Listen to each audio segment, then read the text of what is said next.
the streets to protest several issues, but they have one message: enough is enough.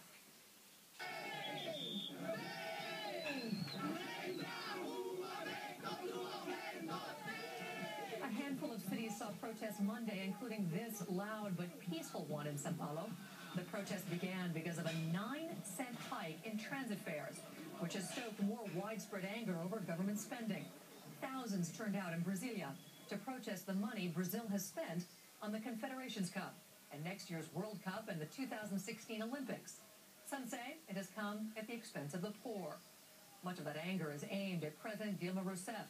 Her popularity is slipping as Brazilians grow more pessimistic about the economy. So far, efforts to kickstart growth like tax cuts have failed to make much of an impression. Some business leaders want bolder steps like reforming tax and labor laws. One thing that's obviously making life difficult for many Brazilians is inflation, which is running at 6.5%. Brazil may have to raise interest rates to try and get a handle on those rising prices, and that, of course, could stifle growth. Output expanded just 0.5% in the first quarter of this year, compared to 2.2% for the first 3 months of 2010. For this year as a whole, the IMF expects growth of about 3%.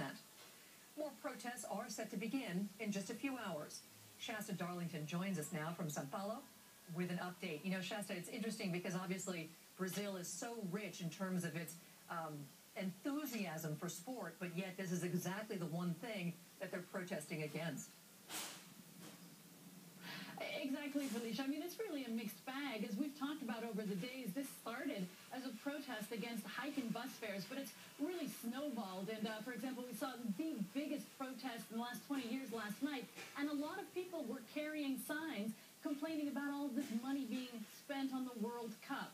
And it's really about this idea that Brazilians spend so much in taxes and get so little in return. They're complaining about government corruption, the lack of accountability. And they're also very angry about this police crackdown that we've seen in the last few days of other protests. So I see a lot of people coming together. And we're actually going to see another protest tonight. We're hoping that it'll be the same sort of peaceful demonstration that we saw in Sao Paulo last night. And indeed, the President Dilma Rousseff just came on national television, and actually she said she supported the peaceful character of many of these demonstrations, and that she understood that now that so many people are moving into the middle class, they're demanding better services, they're demanding better education and health, and she was relatively supportive of these marches, Felicia. Shasta, is there any idea as to how long this can continue? I mean, is there an end in sight? It's a great question, and I wish I had the answer. I think what we can say is in the past, Brazilians have often shrugged these things off, saying, oh, we can't change anything, so why bother trying? And yet they're feeling for the first time in a couple of decades at least that maybe they can affect change.